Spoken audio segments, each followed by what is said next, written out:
वेदवन्दनं दिनेशवंशनन्दनं सुशोभिभालचन्दनं नमामि राममीश्वरम् मुनीन्द्रयज्ञकारकं शिलाविपत्तिहारकं महाधनुर्विदारकं नमामि राममीश्वरम् स्वतात् वाक्यकारिणं तपोवने विहारिणं करे सुचापधारिणं नमामि राममीश्वरम् कुरङ्गमुक्तसायकं जटायुमोक्षदायकं प्रविद्धकीशनायकं नमामि राममीश्वरम् प्लवङ्गवङ्गसम्मतिनिबद्धनिं नगापतिं दशास्यवंशसक्षयं नमामि राममीश्वरम् विदीनदेवहर्षणं कपिप्सतार्थवर्षणं स्वबन्धुशोककर्षणं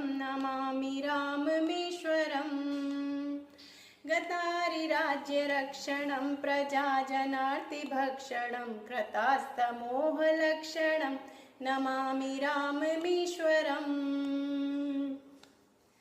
हताखिलाचलाभरं स्वधामनीतनागरं जगत्तमोदिवाकरं नमामि राममीश्वरम् इदं समाहितात्मनां नरो रघुत्तमाष्टकं पठं निरन्तरं भयं भवेद्भवं न विन्दते भवेद्भवं न विन्दते। जय श्री राम।